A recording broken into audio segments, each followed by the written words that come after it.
Good evening and also good morning to our friends from United States. Welcome to this international roundtable on the topic is maritime security challenges in the Indo-Pacific, threats and responses, organized by Rising Powers Initiative, Elliott School of International Affairs, the George Washington University, in collaboration with Department of International Studies, Political Science and History, Christ University. On behalf of partner institutions, I extend hearty welcome to Professor Deepa Ollapally, Director, Rising Powers Initiative and Research Professor at Elite School of International Affairs, and our beloved Dr. Father Jose, Pro Vice Chancellor, Christ University. I welcome you, Father, on behalf of both the partner institutions for taking your time off from your busy schedule. And it's also our privilege and honor to welcome our distinguished speakers. Dr. Michael Kugelman is presently Deputy Director, Asia Program and Senior Associate for South Asia at Woodrow Wilson Center. Thanks, Michael, for joining us. And I also welcome on behalf of Christ University and GW, Dr. Gurpreet Singh Khurana, Directing Staff and Professor, Naval War College, Goa. Thank you, Gurpreet, for joining us. Thank you.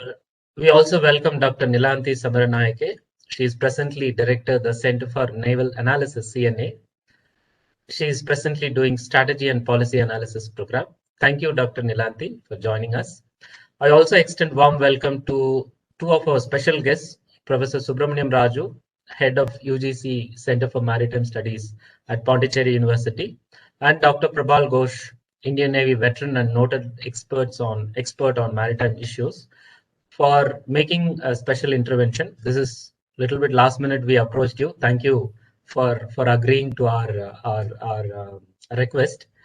I also gladly welcome our faculty colleagues, Dr. Madhumati Deshpande and others faculty colleagues from the university and other partner institutions, and our distinguished members in the audience, experts, and our students, and especially our alumni who have gladly joined the last batches. This is, as you know, this is the fourth segment over I've been following of the initiative that we commenced last year. Last year we had April end. This is how we started. And this is going to end with another round of roundtable in person, I believe.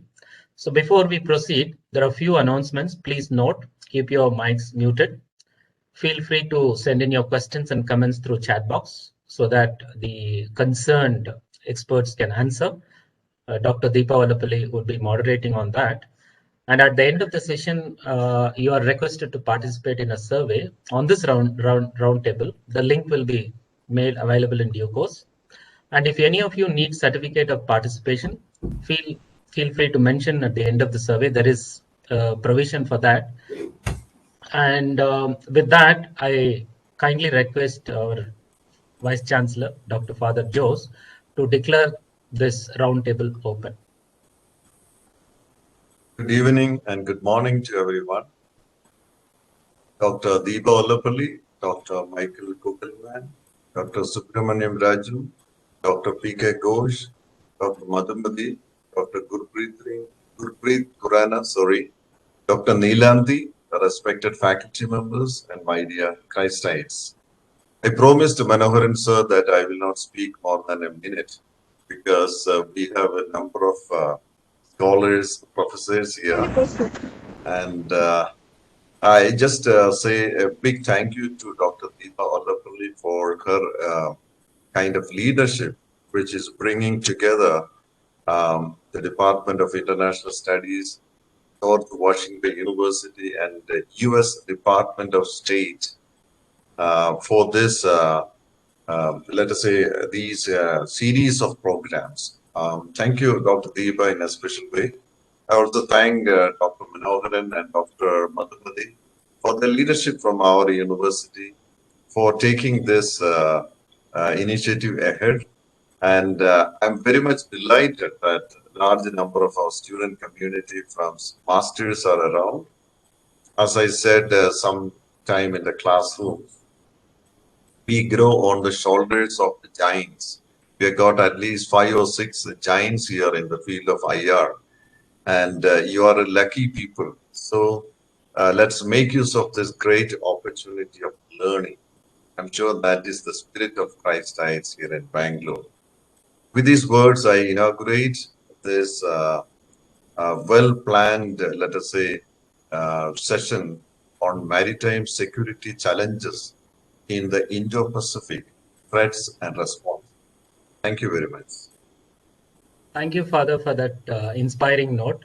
We always appreciate your constant support and guidance, and we wish you all the best. May I now request Dr. Deepa Ollapally to take over proceedings. Before she proceeds, I would like to briefly introduce Professor Deepa. She is currently a research professor of international affairs and the associate director of the Sigur Center of Asian Studies at the Elite School of International Affairs, the George Washington University. She directs the Rising Powers Initiative, which tracks foreign policy debates in major powers of Asia and Eurasia.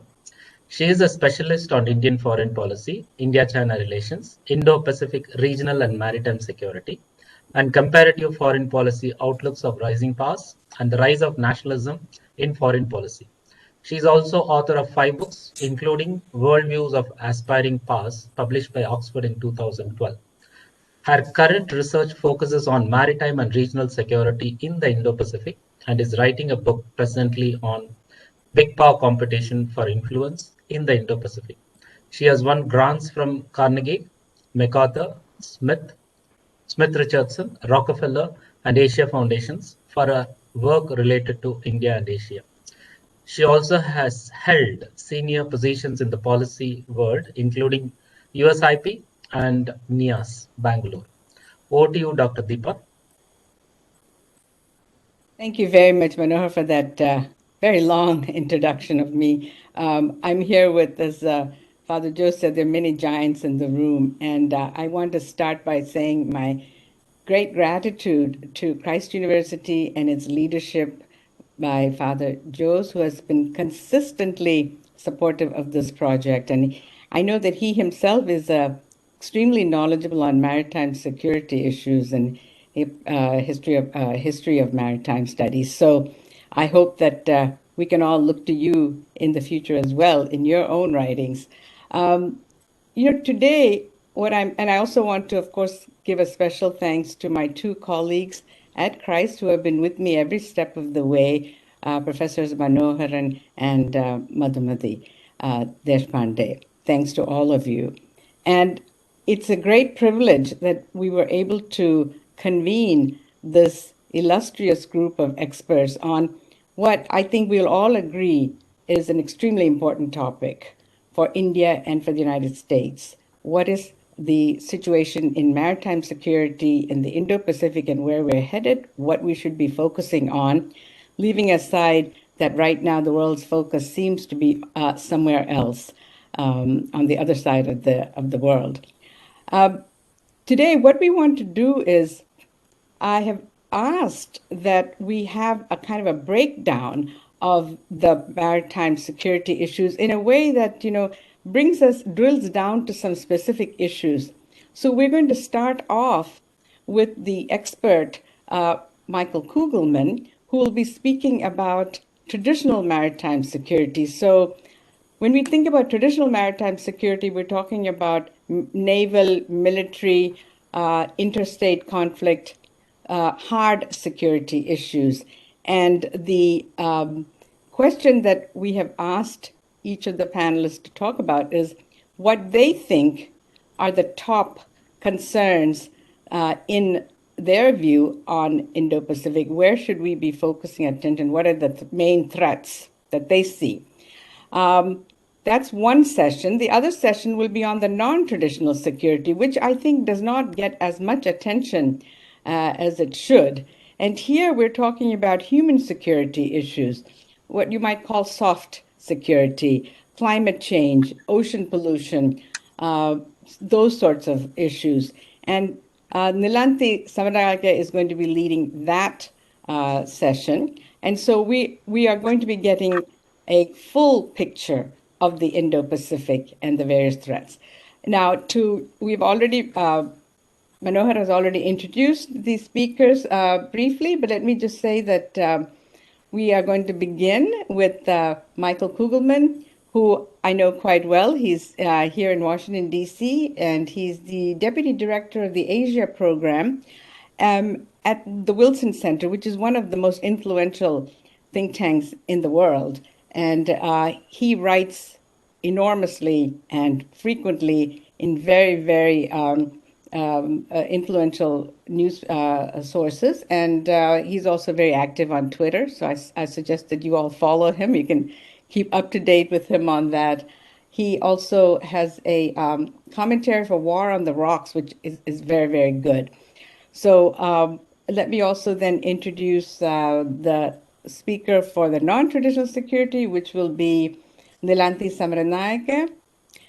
Nilanthi is the director of the Strategy and Policy Analysis Program at the Center for Naval Analysis, which again, on the Indo-Pacific and Maritime, is one of the leading centers in the world. She has written quite a lot on non-traditional security as well, so she's the perfect person, the perfect sort of complement to Michael. And then, of course, we have, as a commentator, discussant, Captain Gurpreet Singh Khurana, who I think the entire audience here in India knows him very well, but he's right now at the Naval War College. He has written extensively, and I always learn a lot from reading his works. And I'm looking forward to his commentary on the two main speakers. He will cover both. And then, as Manohar said, we will have two special brief interventions by our two other specialists here, Prabhal and Subramanyam Raju.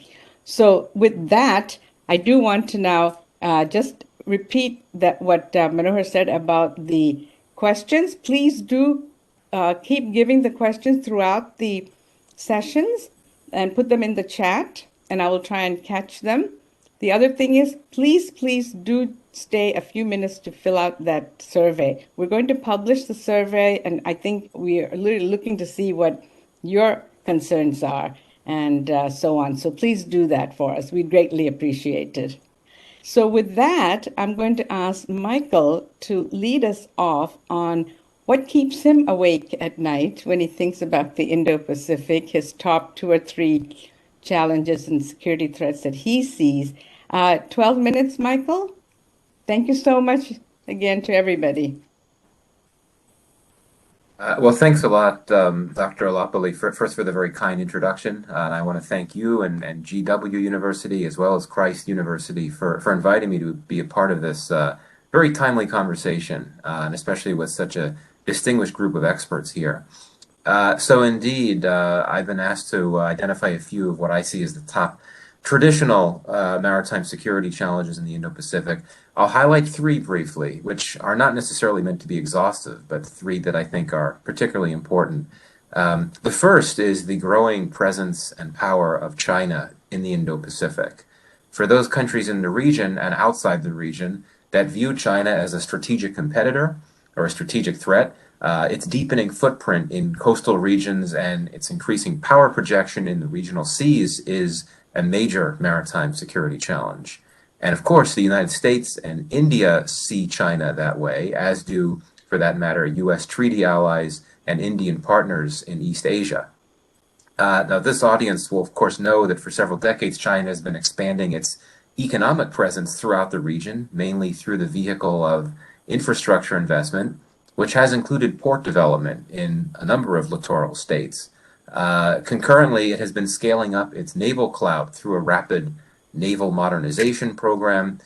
It's amazing how far it's come, quite frankly. According to some recent U.S. intelligence estimates, China may produce up to a dozen new nuclear-powered subs by 2030.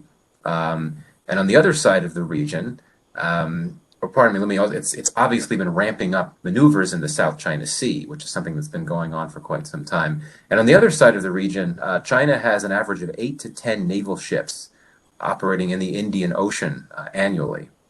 Now, there's a lot of speculation about how China plans to position itself militarily in the maritime domain in the Indo-Pacific, but of course it already has one military base in Djibouti in the western reaches of the Indo-Pacific and in the eastern reaches of the region in the Solomon Islands. Of course, we know it may be planning to feature naval facilities there per the leaked draft of a of a reported new security deal between China and the Solomon Islands. China's growing maritime presence in the Indo-Pacific is a major intensifier of geopolitical competition, mainly with the U.S. and India. The U.S. Indo-Pacific policy, which was of course first announced or launched by the Trump administration and largely maintained by the Biden administration, this policy is essentially a response to that Chinese presence and the perception of China's presence being a strategic concern and a strategic threat. India's own naval modernization, of course, goes back several decades to the beginning of the modern era of globalization in the early 90s. And it would later be further propelled by a need to protect energy assets and sea lanes and to deter terrorism. But for quite some time, Indian naval officials have long cited China's rise as a core motivation. India-China naval competition is not new. As far back as 2010, there was talk of Indian plans to introduce 100 new warships over the next decade. But it's intensified in a big way in more recent years as China has scaled up its presence in the Indian Ocean region, strengthened ties with littoral states like Maldives, Sri Lanka, Bangladesh. And perhaps the newest flashpoint for India-China naval competition could be further afield to the east in the Andaman Sea. I think in 2020, a Chinese research vessel was discovered off the Andaman Sea. And that's quite troubling, I think, certainly from an Indian perspective and a U.S. perspective, given that the Andaman Sea is such a key strategic space, linking the Indian Ocean and Pacific Ocean near the Malacca Strait. And the geographies at play, I think, underscore why China's growing maritime power in the Indo-Pacific is such a strategic concern for both the U.S. and India. It's not just that a strategic competitor is scaling up its role there, but China's presence in the region has major implications for trade, for Indian energy imports from the Arab Gulf, for instance, and for U.S. trade imports from East Asia. And for the U.S., China's power has obvious implications for the security of its defense allies, its key defense partners, South Korea and Japan, and also for the ability of the U.S. to transport naval supplies to aid its allies in the event of a conflict, presumably involving China. So now a second key maritime security challenge in the region is territorial disputes. Now there's nothing new here. There's been long-standing, age-old disagreements over island territories, but several more recent developments have sharpened the security challenge emanating from these territorial disputes. The first one is, I think, increasingly bad relations between China, of course, one of the core parties involved in these disputes, and other countries involved in these disputes. China's relations with Japan and Australia haven't been as bad as they have been in years. Its relations with South Korea have suffered. Even relations with the Philippines and Indonesia, which had strengthened in recent years owing to deeper economic cooperation with China, have suffered as well. The second key factor that really accentuates how the security threats emanating from these territorial disputes have increased in recent years is the increasingly provocative and muscular ways in which China has been asserting its claim to these territories. And this is in turn rooted in perhaps the increasingly nationalistic policies of the Chinese government by President Xi and how this plays out abroad. It is militarizing many of these disputes through stepped-up provocations, and of course this has especially troubling implications for Taiwan. Third point is that the nature of China's provocations in the South China Sea have put other countries in a difficult spot where it's hard for them to muster a sufficient response. China's moves are clearly perceived as concerning and even threatening by the other parties to these disputes, but these moves can be categorized as gray zone tactics because they fall short of acts that constitute belligerent actions that require an immediate response. So with these other countries, many of them close partners of India and especially the U.S., not sure how to properly respond, Beijing capitalizes on this indecision to keep staging these provocations.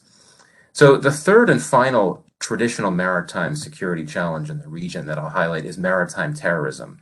This is different from the previous two that I've identified in that it is a threat, but not something that's playing out in the here and now. There have, of course, been cases of maritime terrorism in the past, but we're not seeing attacks on coastal targets and on ships on a regular basis. And in fact, of late, it's been relatively quiet and rare.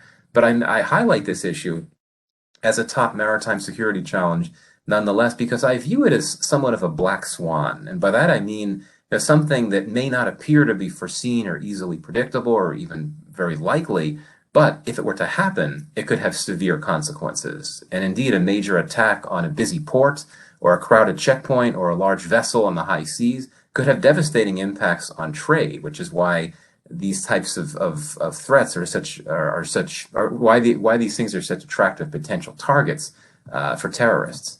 There's certainly a strong precedent for maritime terrorism in the Indo-Pacific. Of course, for India, the Mumbai attacks perpetrated by Lashkar-e-Taiba terrorists who arrived in Mumbai by boat will always come to mind for good reason. But there are many precedents, and here I would cite some of the recent work of Abhijit Singh, the great naval analyst who published a paper, I believe in 2019, that laid out in great detail many cases of maritime terrorism over the last few decades in the region. The Pakistani frigate PNS Zulfikar was attacked by terrorists in Karachi in 2014, and a few years before that, in 2011, the Pakistani naval airbase PNS Mehran was attacked by terrorists. 2015, terrorists struck a mosque on a naval base in the Bangladeshi port city of Chittagong.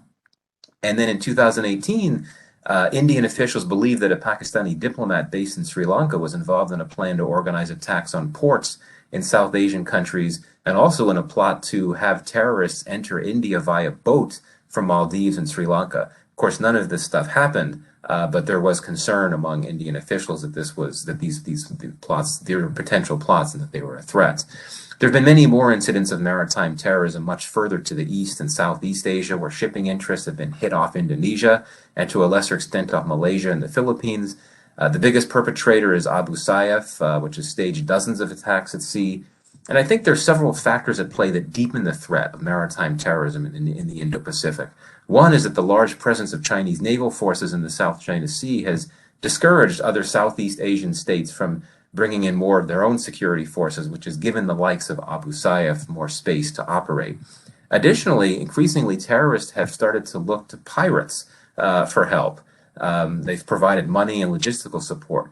And some terrorist groups also double as pirates, and they perform the functions of pirates, such as robbery and things like that. Abu Sayyaf has done this before.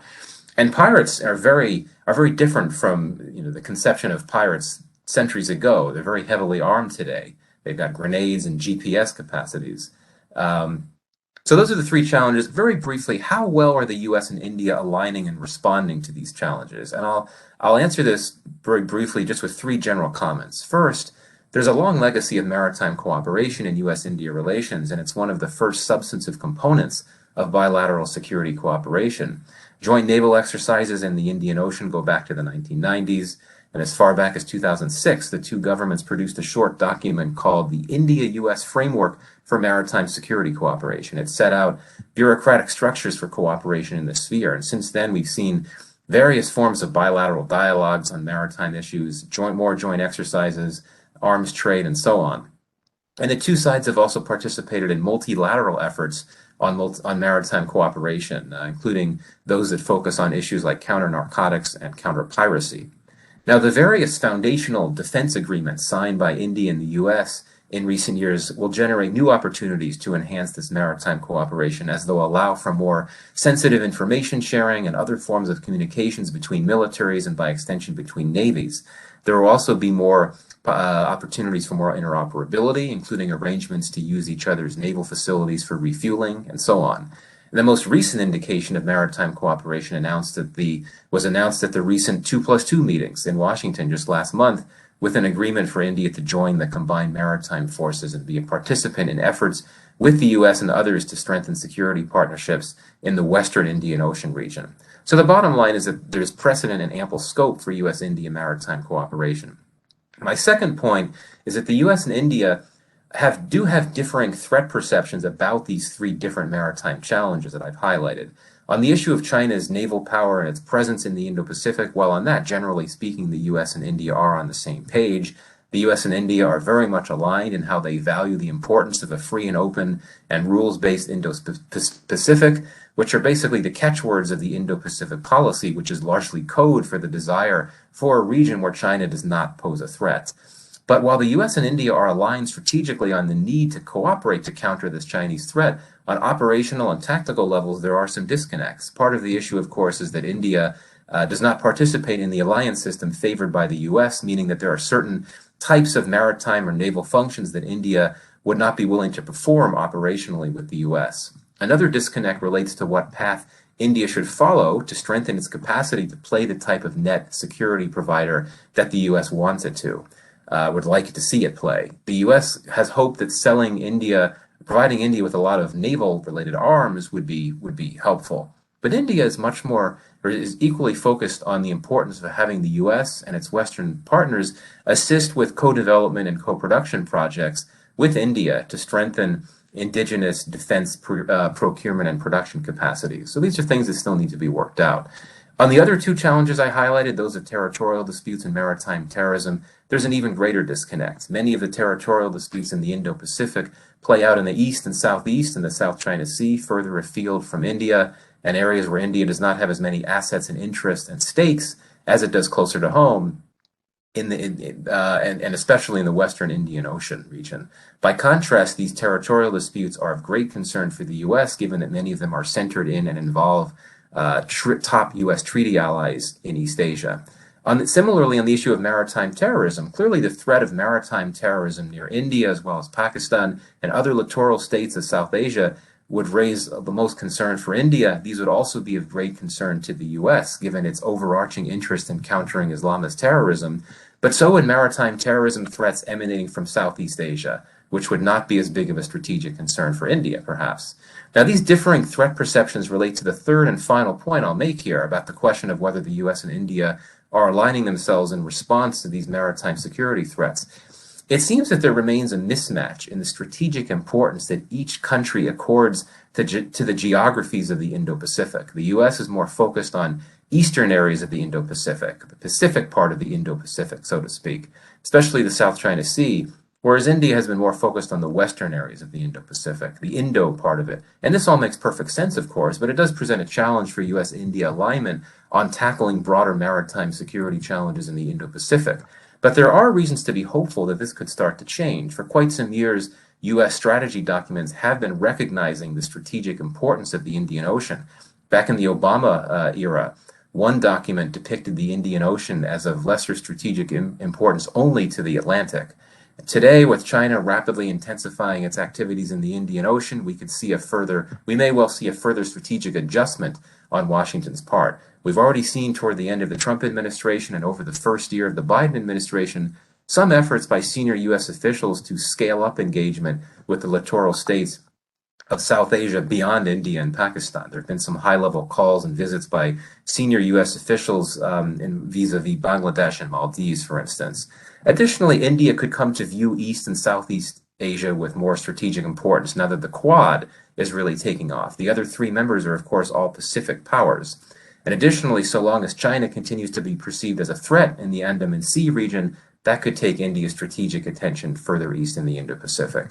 But still, reconciling these divergences will take some time. To conclude, certainly scope and precedent for U.S.-India alignment on maritime cooperation in the region, but there are some challenges to it, ranging from differing perceptions of the seriousness of each maritime challenge to different conceptions of what geographic areas constitute the biggest strategic concern. And I think these realities underscore a key difference between traditional security challenges and non-traditional security challenges, like the ones that Nilanthi will discuss. Aligning on responding to the latter may be a bit easier than the former because non-traditional security threats are often borderless and shared concerns that impact everyone equally. That's not always the case with traditional security concerns, which can complicate responses. So with that, I will end there. Thank you very much. Thank you so much, Michael. Thank you for keeping to time and for giving that very concise and careful construction of the threats and alignment, sticking exactly to what we were hoping you would do. There are so many questions that come out of this, and I'm going to keep my own questions in check until later, because I'd like to now, without any further ado, hand it over to Gurpreet Khurana for his 7-minute, perhaps 10-minute commentary and discussion. Thank you so much. So I just want to thank you not only for having me, but to have this kind of a discussion, because these are sort of trying times for India-US relationship, because in some quarters there's a perception that, so there are instances where the US-India interests may not match, right? For instance, in the Ukraine crisis. So, and I think Michael has done well by putting it in the context that there are broader convergences which really cannot be forgotten. And I compliment Michael for a very comprehensive overview of the traditional threats in the Indo-Pacific. And as he has brought out very clearly, there's so much of interlinkages, and China is a common factor. And of course, he brought out terrorism. A few years ago, some of us would think that terrorism is not a traditional threat, it's a non-traditional threat. So you see, the concept of the maritime security per se keeps evolving. And let me give you a very brief thought of mine on the concept of maritime security per se. A few years, say in the 1990s, up until that time, the US, the Western world, right? When we talked about maritime security, there was a feeling that for them, that maritime security is more sort of focused for the non-traditional issues because they have fought their wars, the world wars and stuff like that. They have no straight threats. You see, this is even much, I'm talking about much before Ukraine. But that's when the Chinese came along. In the early part of the 21st century, when the Chinese started becoming strong, the focus of maritime security for the West sort of evolved from a non-traditional to traditional. And then comes Ukraine, and you see how important traditional security is in the concept of maritime security. So the thought that I'm trying to tell you is that Michael talked about terrorism as a traditional issue. It could have been talked about as a non-traditional issue, but then possibly there's an evolution, and there will be more people talking about terrorism, which is a very important thing in India-US relations. And right now, since I'm on terrorism, there is maritime terrorism is not easy because maritime terrorism requires expertise. Not many groups like the LTT had it, right? Nilanthi will bail me out.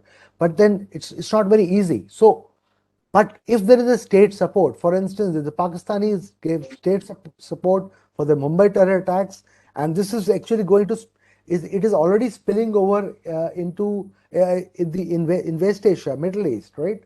The Houthi rebels, they've been attacking ships in the Red Sea and Bab al-Mandeb from the shore. But if there is a state support, there is a nautical expertise, that thing can spill over. So this state support is a very worrying thing for India, and we only hope that the US realizes that there is a convergence here. For instance, in 2014, the Pakistani naval ship Zulfikar was taken over by the Al-Qaeda in the Indian subcontinent to attack US naval ships. So there is an immense convergence here, which has not been, I believe, fully realized. Now coming to China, I think Michael, whatever he said, I don't have anything to actually have any difference with him, but I can only go and expand what he says because the Chinese are coming up with a new narrative now, which is really very dangerous.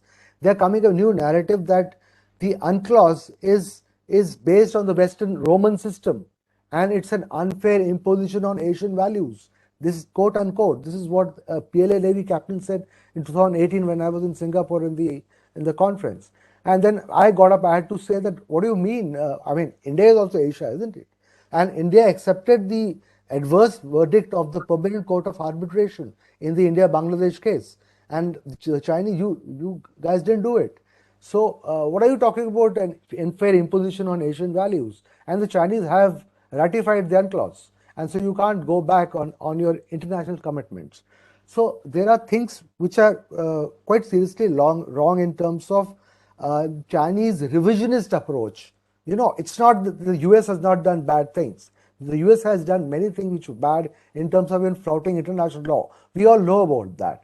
But the point here for India is, and I'm always, in various forums, I'm asked this question, that why are you aligning with the US when the Americans have actually started doing all this?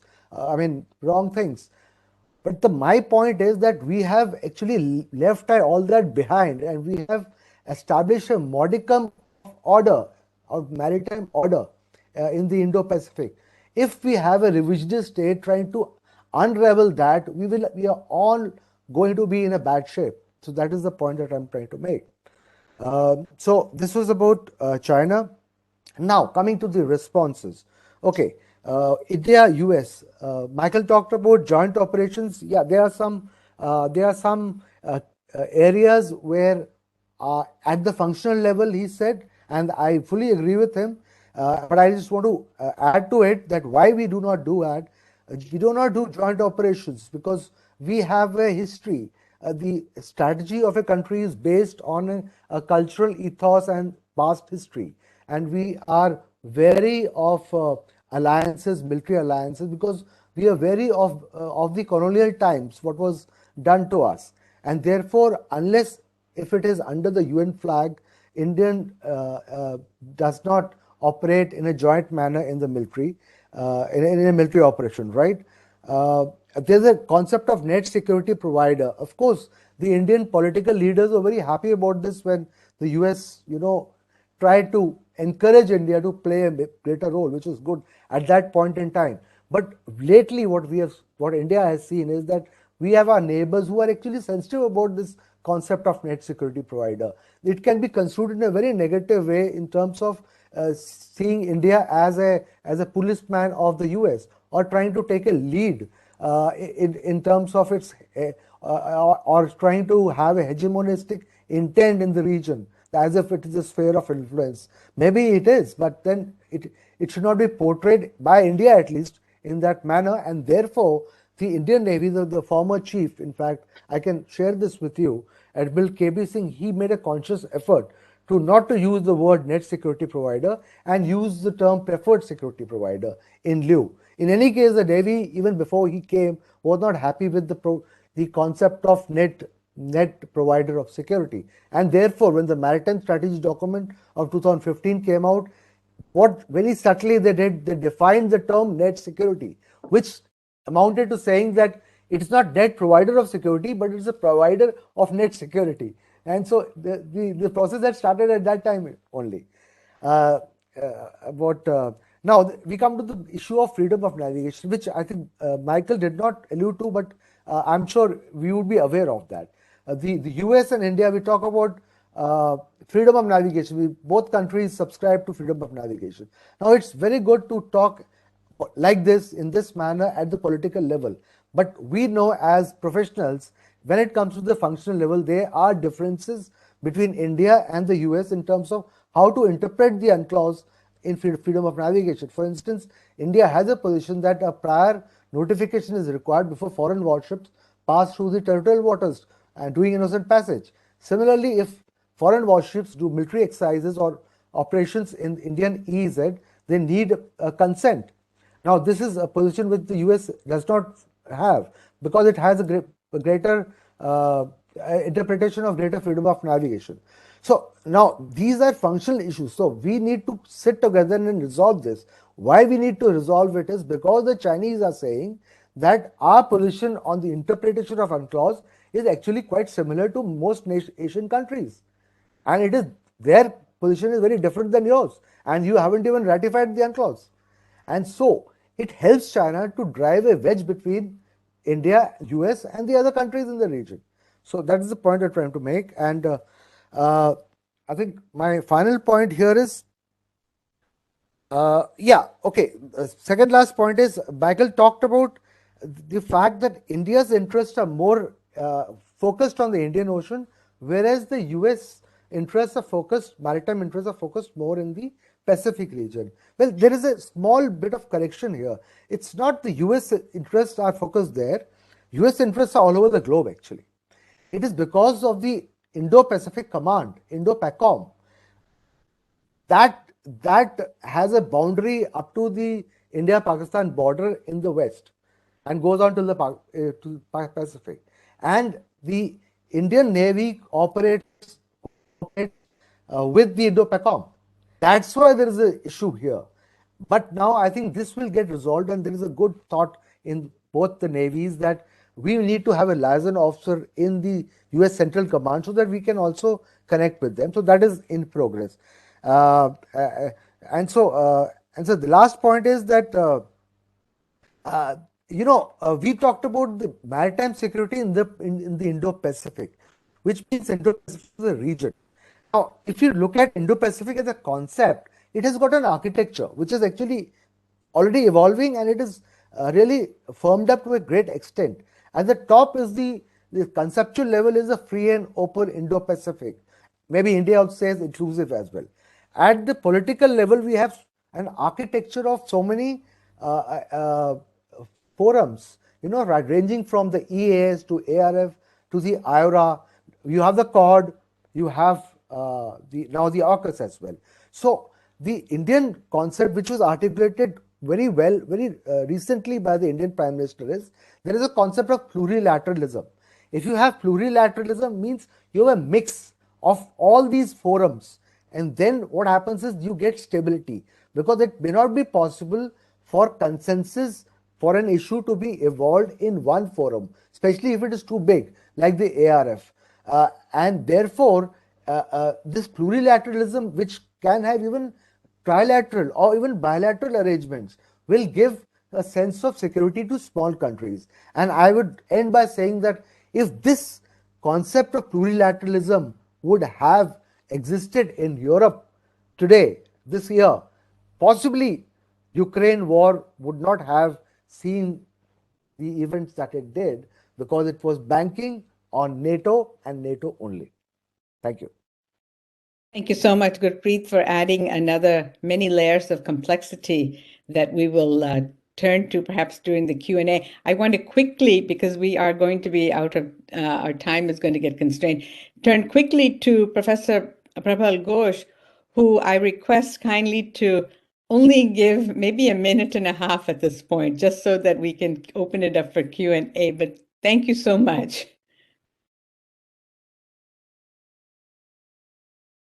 You have to unmute. Sorry, you have to unmute yourself, please. Thank you, Deepa. But I was just going through all the gamut of issues. Excellent presentation by Michael, and then by Gurpreet. A lot of things came into my mind, and I thought a lot of the issues that probably were not addressed could be sort of also included into this. So I was going to ask you for 2 minutes more, and you said you've cut off a minute or two. But anyway, I'll quickly mention them by point. I really won't take more than 2 or 2.5 to 3 minutes. I think I'll do that, in case that is okay with you. So let me quickly mention, firstly, this issue of Indo-Pacific itself. What is our perception of Indo-Pacific, and what is our reach and sustainability? In fact, I've got an article on this in the Naval War College of Rhode Island. We had in the recent journal, not recent, last year's journal, we had given as to what is our reach and how it may not be that advantageous to us, but I'm not going to go into details of that. What are the nuances? Coming to China, I know Michael, and this is a standard issue that was raised as to how China is, of course, the elephant in the room. But I would be a little hesitant in, raising an alarmist view because of the long supply chains, and we know how Djibouti is. One has to be a little practical of how much of a jostle for space is there in Djibouti. So that is one aspect that we could probably look into. Of course, all this is taking place because there's an intense jostle for power in the entire Indo-Pacific. But more about that in case we have the time. I will not, as to how the powers are jostling and all these problems are rising out of that power dynamics. Coming to maritime disputes. Before I go into maritime disputes, I think you did not mention ions. Yours truly was part of the team which made ions and conceived it. So ions has been India's initiative to take everybody along, and it's been a mixed bag. I think it's fairly successful, but not very successful. and we want to get everybody on the same board and on the same frequency. Maritime disputes. Again,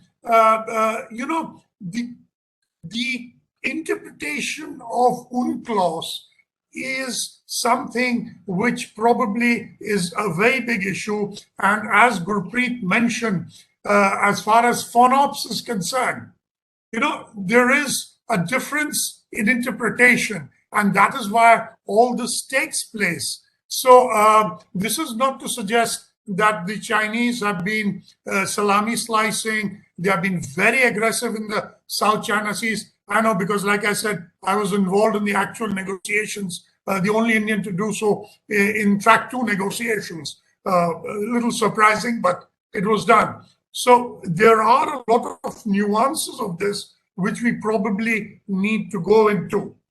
The aspect of environmental challenges and fishing wars, which could be counted in traditional threats, so to say. I'm talking of fishing wars and fishing disputes rather than IUUs. The moment you go to IUUs, you are going into asymmetric or non-traditional threats. But this I'm talking of, which we have even with the Sri Lankans, and the Myanmaris have with the Bangladeshis, and so on and so forth. So that is one aspect that could be sort of looked into. Of course, the other aspect is of maritime terrorism, and that is my last this thing. I know Deepa is looking at me. So again, there are finer nuances of maritime terrorism, which I also told Abhijit, and he was my colleague in ORF. So, the nuance is that the maritime dimension is used for conducting terrorist attacks on land. And maritime terrorism, the definitional approach needs to be looked into, because the aspect of having incidents of maritime terror at sea has not been that much. So we will have to look into this finer distinction. And just one last sentence, aspects of choking the choke points, as has been done as could be done by Iran in the Straits of Hormuz, Bab el-Mandab, etc. So that is another aspect that could be looked into as a traditional threat. I will stop here. I just flagged the main points, and I don't want to go into too much of details, but these aspects could be looked into. Thank you so much. Sorry if I've taken up. Thank you very much for those contributions. They're extremely useful, and I'm sorry we have only given you such a short time, but in the interest of the overall thing, I'm going to keep going. Okay, now what I think I'll do is I'm going to have about maybe 7 to 10 minutes in this Q&A for general audience, and then we will turn to session 2. So here is some questions. We have several questions that have come in, and I want to give preference to the audience members here, the younger audience members who have put in questions. On the maritime terrorism that was just raised, there's a question from Hari Yadav, who asked about the Quad as a possible framework or AUKUS for this maritime terrorism kind of threats. And so, Michael, I'll give it to you. Yeah, thank you. And also, I really enjoyed the comments from Gurpreet and others. Thank you for that. Very interesting. So to the question, I could be very brief. I don't really envision, at least anytime soon, I don't envision maritime terrorism being an issue that would constitute a major focus of the Quad. I mean, we've seen that the Quad has been very focused on issues of public goods delivery in the region. That's been the main focus. I mean, the top working groups of the Quad have revolved around issues like emerging tech and pandemic issues and climate change. And at this point, the one major substantive signature issue of the Quad is this vaccine production program, which entails the four Quad countries cooperating on the production, the financing, and the distribution of COVID vaccines around the region. That's where the main substantive focus seems to be. And there are other working groups beyond the three ones that have been most publicized. I think there could be quite a few others. But my sense is that the Quad at this point is going to continue to focus on that theme of public goods delivery to try to counter Chinese efforts, for sure. And you can get into broader issues of infrastructure, assistance, and those types of things that can be a part of the Quad as well. But I'm not saying that the Quad is not a security grouping. It's certainly not a NATO, an Asian NATO. It's definitely not that. But I'm also not saying that it lacks a security overlay. But I really think in the immediate future that an issue like maritime terrorism would not be a priority for the group. Though certainly I would welcome comments from others to hear if they would differ from me. But I don't think it's going to be a focus for this group anytime soon. Michael, let me just, because there are some questions related to the Quad, and you kind of touched on it, but there's a question that is really the million-dollar question: is Quad going to become a Asian NATO?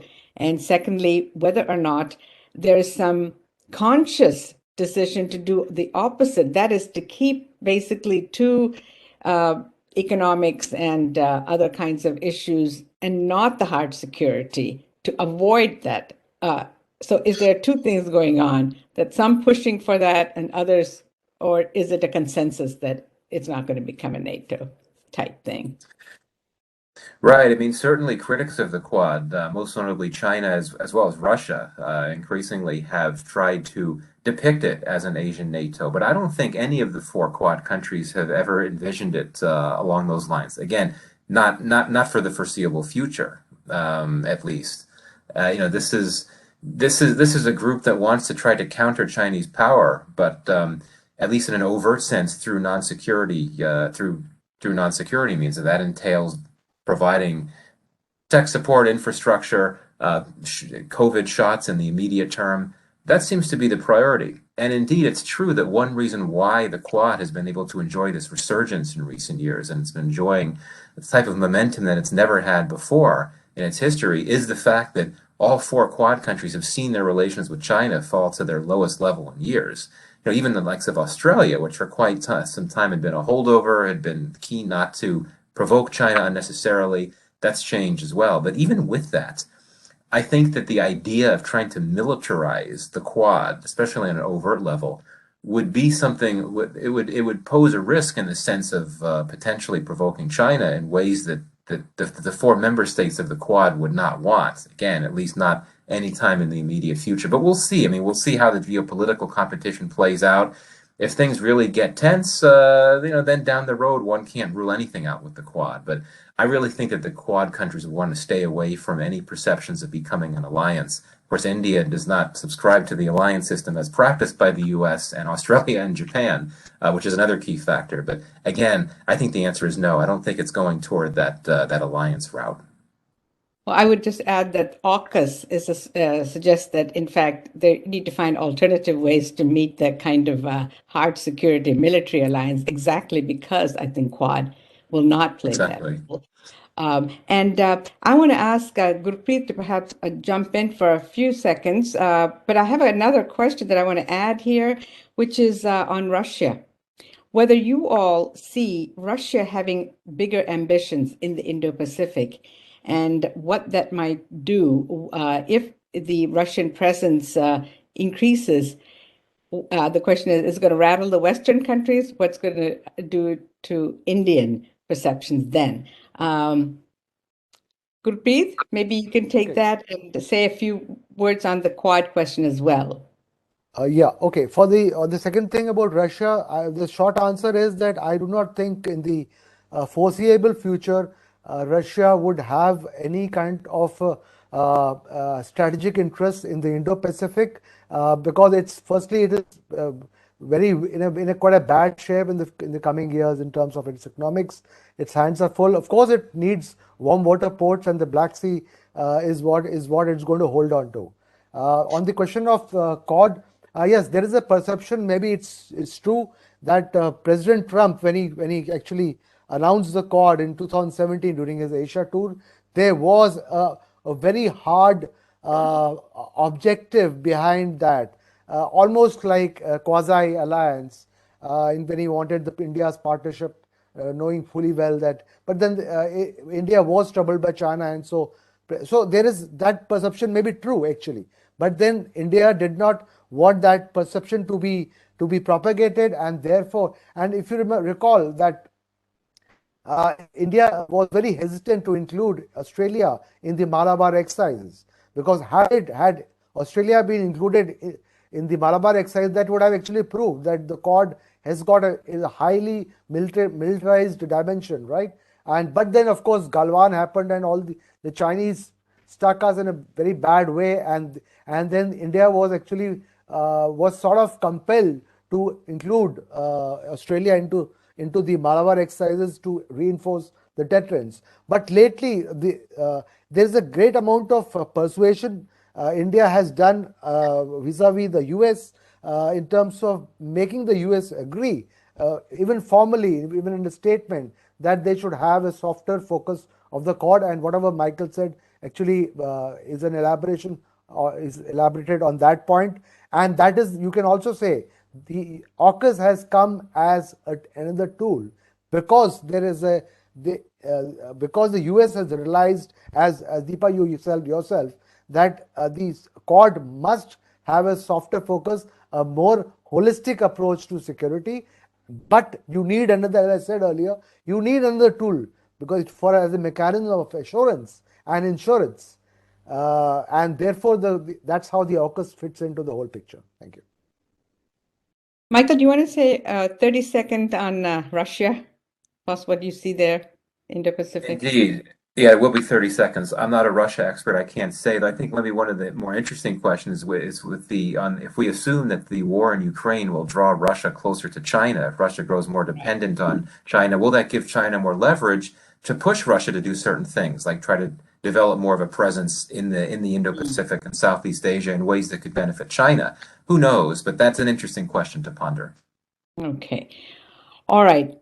We have to move along to the next session, but I think this has been, I can't get to all the questions, and there are many, many interesting ones. But thank you for the questions, and we need to now shift to the non-traditional.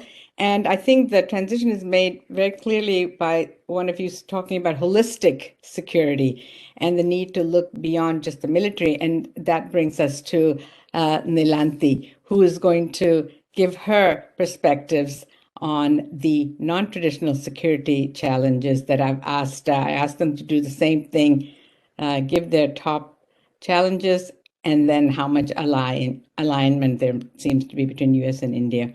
So Nilanthi, floor is yours. Sure. Thank you very much, Professor Ollapally. I feel like this discussion has been so robust today. I have a lot of thoughts in my mind about just what we've been discussing about the traditional dimension of this discussion, but I'll save that for later. But good morning, good evening. Thank you, Professor Ollapally and Christ University, for the invitation to participate today and the opportunity to share some views from my personal research. So I was asked to speak about this topic of non-traditional security in the Indo-Pacific and the top threats and possible responses by the US and India. And when we discuss non-traditional security, we're essentially talking about a vision that goes beyond traditional definitions or state-based definitions of security to encompass issues that transcend national boundaries. And as you've heard, these include the menace of piracy and ocean pollution and climate change. So today I'll highlight two problems, essentially illegal, unreported, and unregulated fishing, or IUU fishing, and natural disasters and human-made disasters. And then I'll discuss the prospects for the US and India to collaborate in their responses, with a particular focus on the Indian Ocean region. So first, in the US-India 2+2 ministerial dialogue last month, the statement mentioned fishing only once, and it was in a scientific context. And I think this is an important development, but clearly represents the fact that this topic, there's a fairly limited interaction. But I think as a result, this represents a potential area for growth in terms of bilateral cooperation. And we've been talking about the Quad. The topic could also be potentially expanded to include cooperation at the Quad level, because we actually saw IUU fishing being mentioned explicitly in the Quad ministerial statement in February. But to take a step back, why this is important. First, India plays a major role with regard to fishing in the Indian Ocean. It's the second largest fish producing country in the world, accounting for more than 6% of global fish production.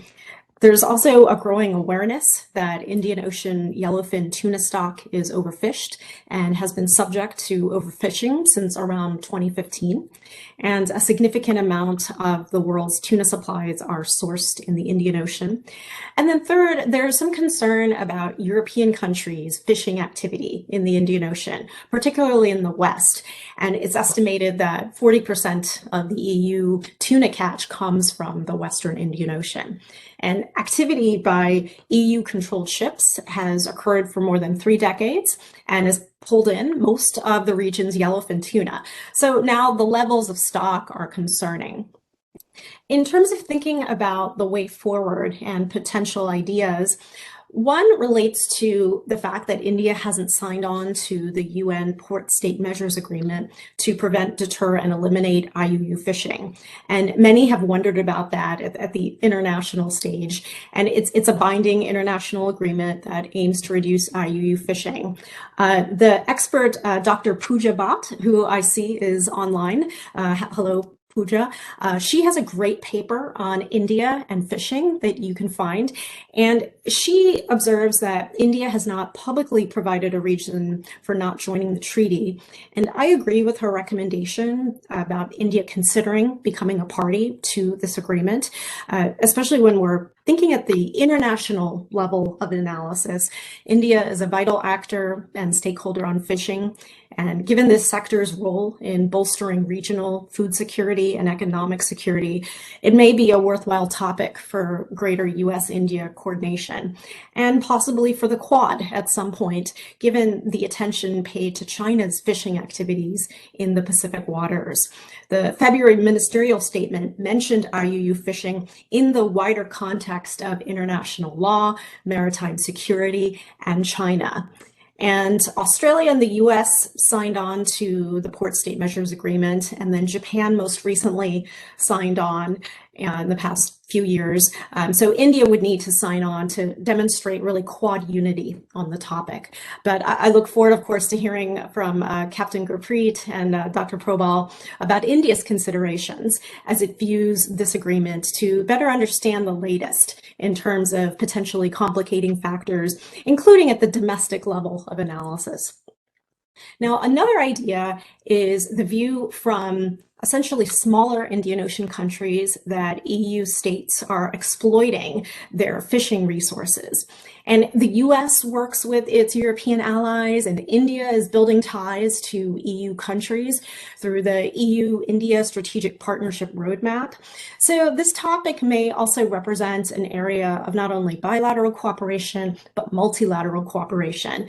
And of note, France is a key partner for both the US and India in a traditional security sense, but at the same time, it also plays a significant role on fishing issues in the Indian Ocean. So the potential for greater collaboration and cooperation in the non-traditional security realm also exists. Now, second, I'll turn to natural disasters and human-made disasters. Both are non-traditional security issues. There's the cross-cutting nature of factors such as climate change, and they can be viewed under a broader framing of environmental security and resilience. We see natural disasters strike the Indian Ocean, such as cyclones and floods. There's also a lot of low-lying territory and populations who live along coastal areas in the Indo-Pacific who are vulnerable.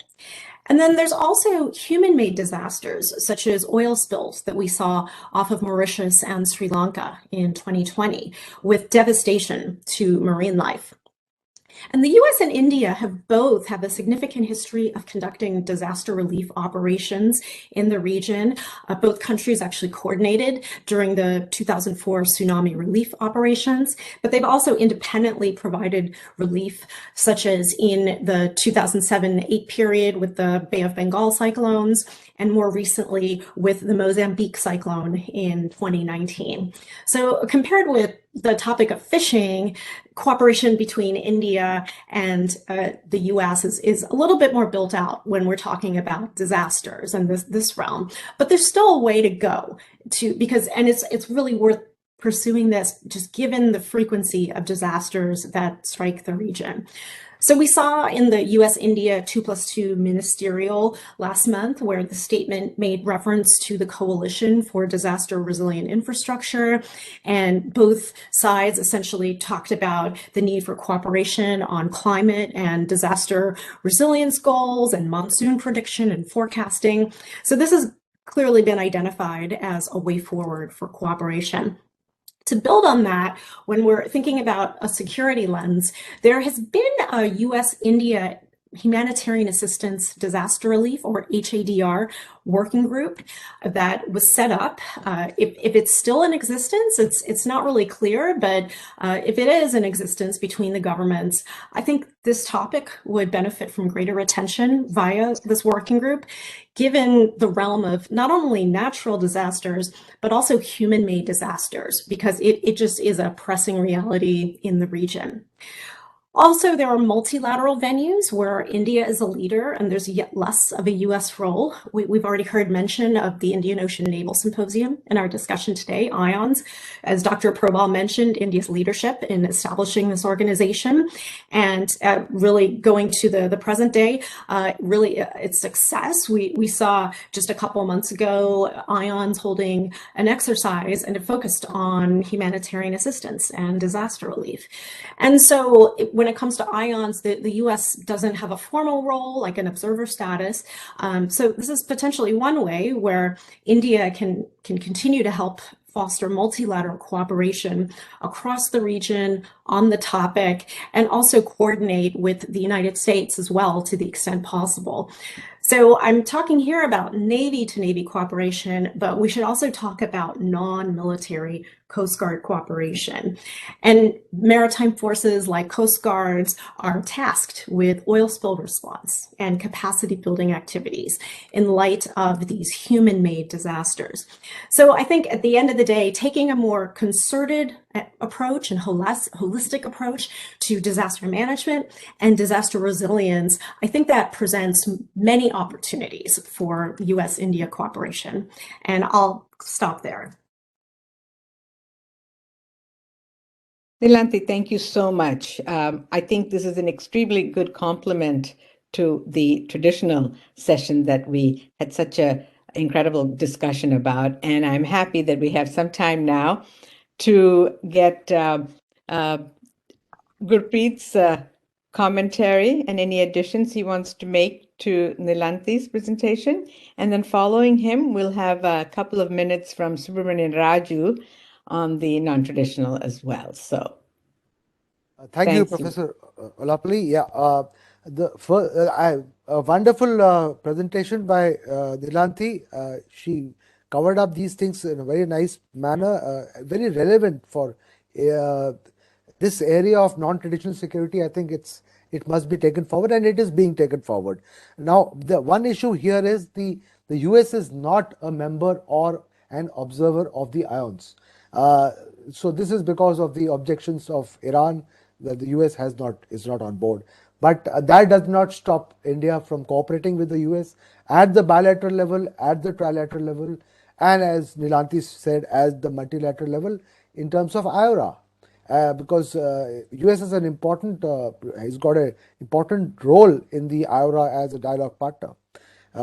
In terms of HADR, a lot is, I'm not too sure whether the working group is still in existence or not, but there is a lot of exercises that US and Indian navies do on this issue of HADR, humanitarian assistance.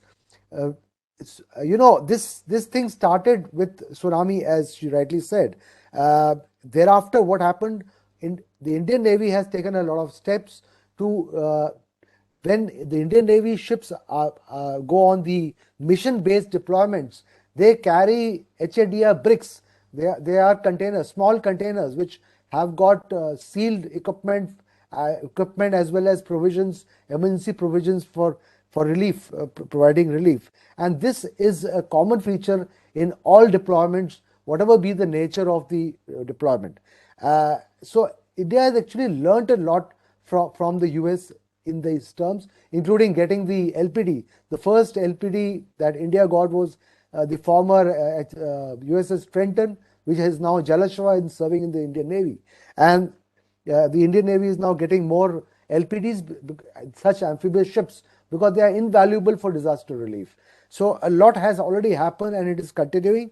On the issue of IUU, now I'm not an expert on the IUU fishing issue. Maybe Pooja Bhatt can throw some more light on that. But I know this much, that India has not signed, Nilanthi is right, we have not signed on to the port state measures agreement. Of course, India should sign, but when governments take such decisions, they are driven by a lot of factors, including the domestic constituency. Now, what happens is that if India was to sign on this instrument, then all that stringent standards which are applied by the European and the US exporters upon Vietnam had this problem themselves, because Vietnam is also a very big fish exporting country. It would be applicable to India, which will constrain it in terms of meeting that stringent standards, and therefore it will enhance the cost of production and supply. So as I said, I'm not an expert on this, but these are some factors. No, it is the same thing.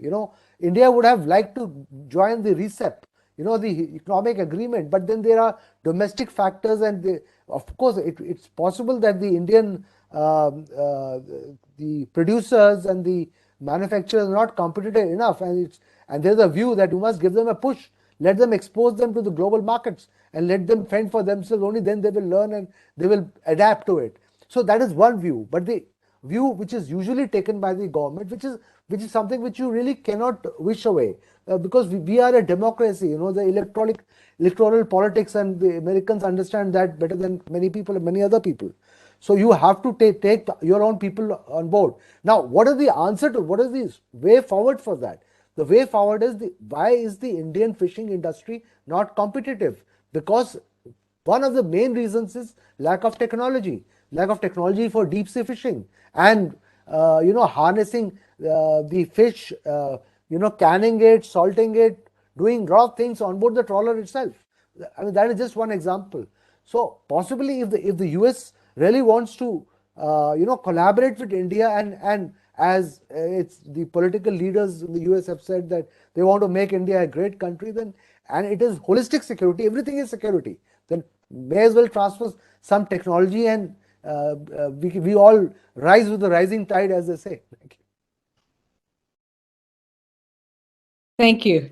The question is where one can cooperate bilaterally, and I think clearly there are many areas that are now coming up that may have not been recognized enough. Now, let me quickly ask Professor Subramanyam Raju to give a very brief commentary on this topic, and to the speaker. Thank you, madam. And these non-tension security issues are very important. Unless we address these problems, we will not be in a position to understand the human security. And particularly when we are talking about non-tension security issues in Indo-Pacific, apart from terrorism, piracy, climate change, or illegal fishing, or disasters, I think we need to look at how these issues, most of these issues, can be addressed. I think we need to focus on ocean governance. The moment we are talking about ocean governance, we talk about ocean health. And ocean health is very important because always we look for ocean wealth. And ocean wealth is also linked up with ocean health. As long as ocean health is not conducive, then we'll probably end up without having any kind of resources to get from oceans. If that is the case, then probably we have to look for some other alternative. What is that? Perhaps that will be, I think, sustainable development, and invariably we need to bring blue economy. How developing blue economy? I think Quad members can now think about to develop blue economy and look at how to situate in different places or different parts of Indo-Pacific, or India and United States can come together to evolve blue economy, because blue economy can address so many non-traditional security issues, either in terms of trade, in terms of infrastructure, in terms of investment, etc., etc. So I think this is somewhere we need to look at the moment we are talking about non-traditional security issues, and probably from the maritime domain, we have many non-traditional security issues which emanate from sea. I think that is one aspect I look at. And second observation from my side is, can we relate to Samudra Manthan or turning of ocean? Because the fight between angels and demons, where we look at state versus maritime threats, and it should not remain looking at state versus state. If it is going to be state versus state in the maritime domain, probably we will end up with the oceans may be endangered domains. So I think probably we look at how the states need to come together, how collectively they can to address problems. And we need to look at the moment we are talking about non-traditional security issues, invariably traditional security threats also come into picture, because unless we address these traditional security issues, probably it will have impact on non-traditional security issues. There is a link between traditional and non-traditional security threats. I stop here. Thank you. Thank you. Thank you for those excellent comments on the ocean health and the trade-offs really between ocean health versus ocean wealth, in a sense, pursuing one or the other. Nilanthi, there's just a couple of questions here, but I do want to ask a question about the fact that, despite the pressing concerns of fishing, of climate change, these things that one can actually feel, how do you think it can be made to stay in the top level diplomatic discourse? Because I think what happens is that the hard security and the human security issues, it gets underplayed.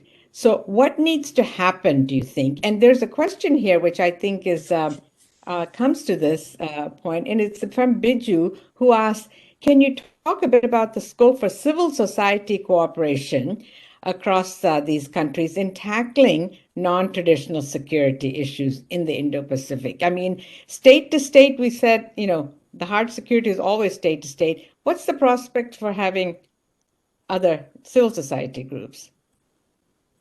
Thank you, Professor. Yes, and I appreciate all of the comments that we've heard on this topic today.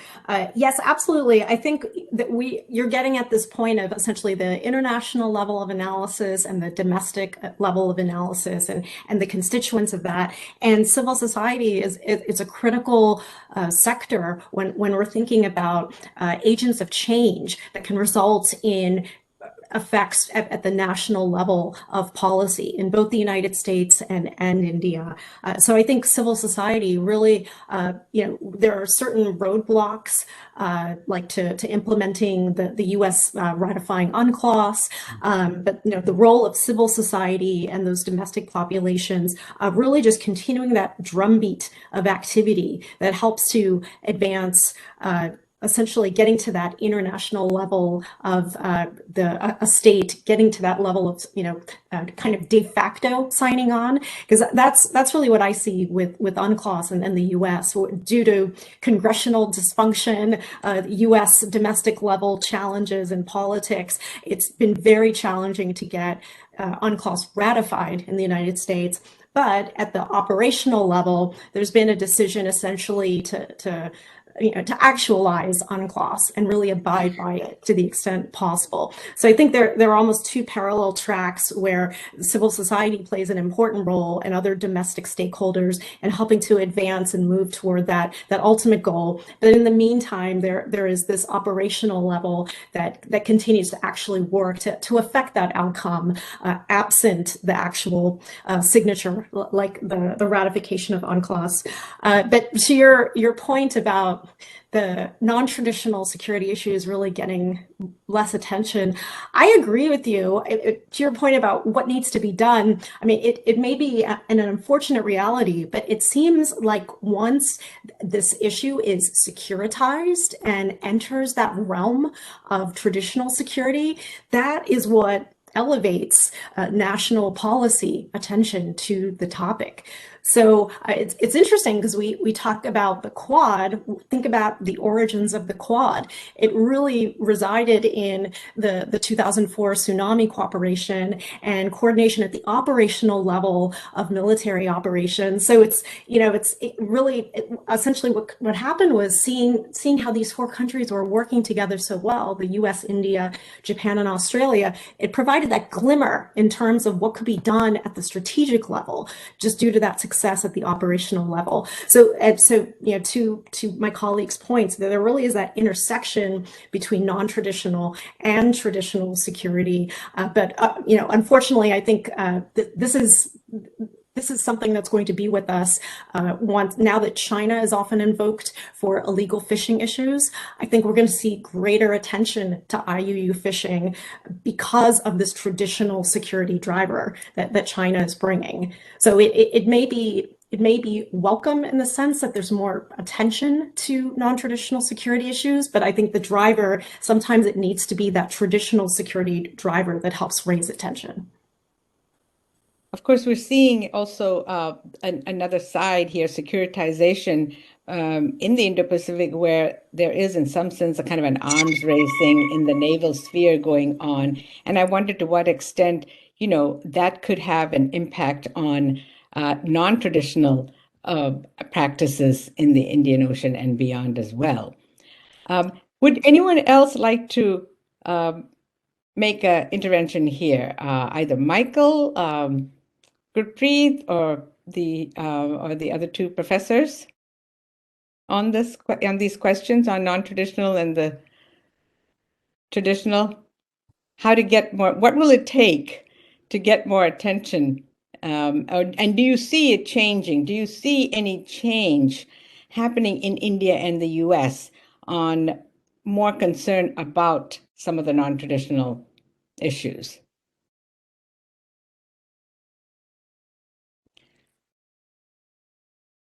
Can I? Yeah, I would just my thoughts. My main thought is that the U.S. is not a party to the UNCLOS. Of course, at the functional level, it doesn't really matter because the U.S. Navy and whatever they follow the customary international the law of the sea. But it does matter at the very in a symbolic sense, in a symbolic manner, and it helps the Chinese to drive a wedge between India, and that's what I said earlier. So I would recommend that in whatever manner we think tanks if you have some way persuade the US to ratify the UNCLOS, it will make a very big symbolic difference. Thank you. All right. I can briefly weigh in. Yeah. I think it's true that it's sometimes hard to get the attention of policymakers on these non-traditional issues until they realize just how serious they are. But, if there's one bilateral relationship that would be amenable to getting to the point where there could be discussions about these newer non-traditional issues, it would be this U.S.-India relationship. I mean, it's a relationship that certainly has its share of issues and differences, but it has developed in a big way to the point that you now have many different dialogue mechanisms in place. It's a relationship with multifaceted forms of cooperation that go well beyond issues of hard security.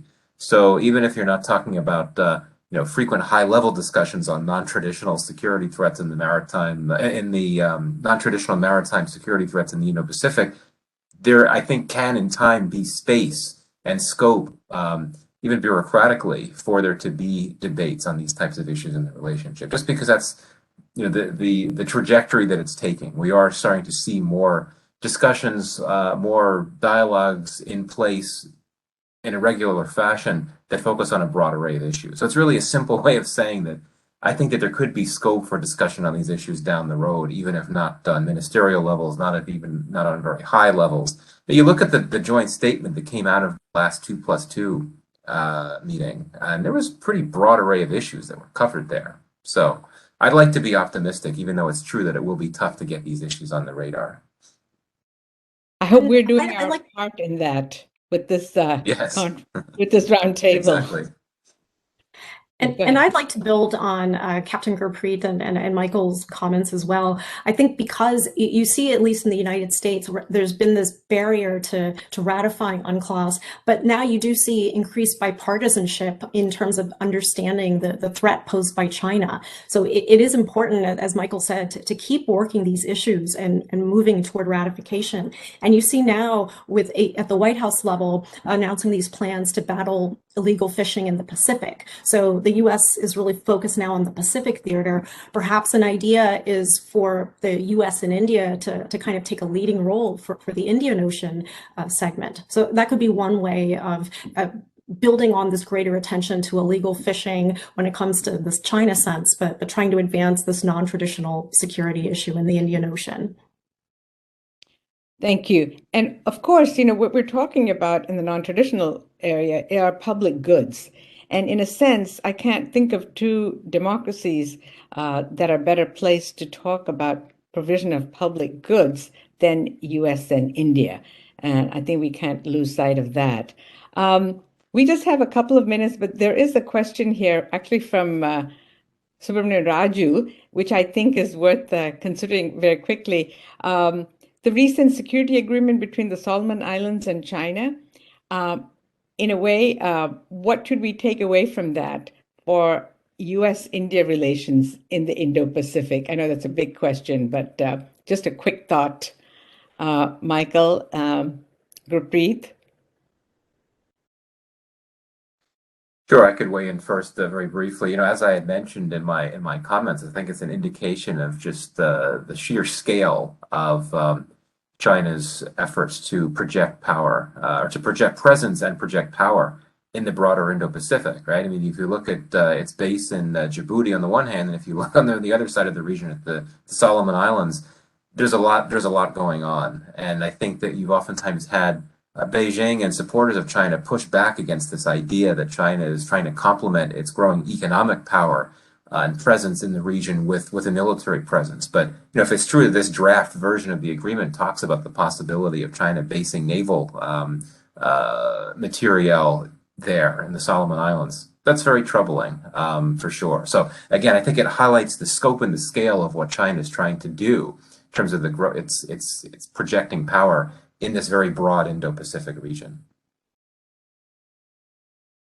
Okay, can I come in? Yeah. Yes, what yes. Michael Just said. 1 minute.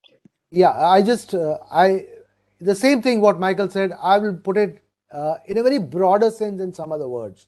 It just means that the Chinese are trying to expand their geostrategic frontiers, and the concept of geostrategic frontier is that because your interests are expanding, you need to influence events in those areas of interest using whatever tools you have at your disposal, which means an economic tool, the diplomatic tool, the military tool, and so on and so forth.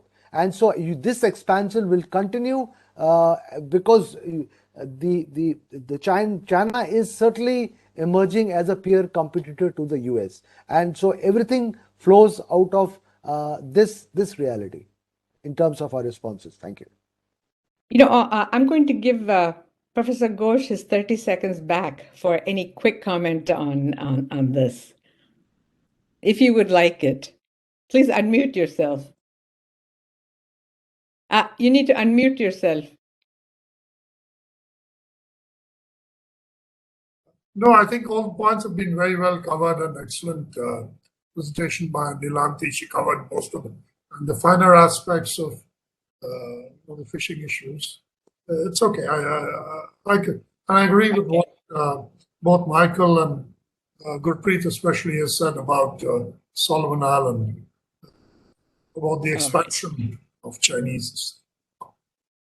Okay, thank you. I just want to, before I hand it over to my colleague, Dr. Madhumati Deshpande, to give the vote of thanks, let me just tell you that this has been an extremely stimulating and rich discussion. As far as I'm concerned, I couldn't have asked for a better panel on both sessions, and I have learned a lot. One of the great benefits from organizing these things is that I actually get to learn much more than I would have otherwise. And what I want to thank the audience for, and I'm sorry I couldn't get to all the questions, but I do really beseech you to stay for a couple of minutes and fill out that survey. We will send it out to all of you, the results of that. So it will be a good way for you to learn something new, what the young demographic in India are thinking. I think it's something we should all be paying attention to, because maybe it's not what we're saying here. So we'll see. But with that, and my deepest thanks to all of you, and I want to just hand it over to Dr. Deshpande. Thank you, Deepa. Good evening to all the speakers. It's been, as Deepa was pointing out, it's been a wonderful session. Respected guests of the roundtable today, my dear colleagues from Christ University, and there are faculty from other universities as well, I see here, guests and who have attended the session. We needed more participation from all of the practitioners, academicians, other than the students, and that has been fulfilled, as I see in the participant list. So thank you for joining us. It has been a stimulating conversation, as Deepa pointed out. And for the benefit of our students, I think this was decluttering all of that, the media rhetoric that we get every day about the Indo-Pacific, Indian Ocean, U.S. India. It just, it brings in the depth of the academic scholarship and lets our students understand that, whatever we read in the media may not be exactly what is happening. So be very careful about how you answer the question on Indo-Pacific or U.S.-India relations. I would like to individually thank Mr. Michael Kugelman for your insights on terrorism and traditional security threats in the Indo-Pacific. Captain Gurpreet Khurana, for your comments on the same. You've been helpful to all of our students as well, and we've been in conversation with you for a long period of time now, but this has been, again, thank you once again for joining us today.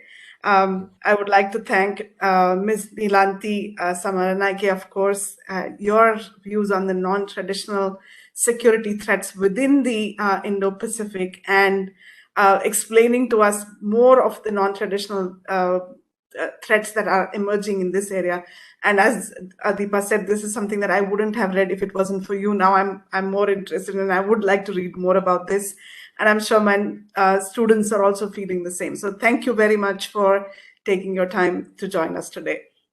Of course, I don't have to say this, but Dr. Deepa and Dr. Manoharan have been at this. They've been many mails back and forth in deciding the topics, in deciding the speakers, and arranging for this, and finalizing the date, finalizing the program.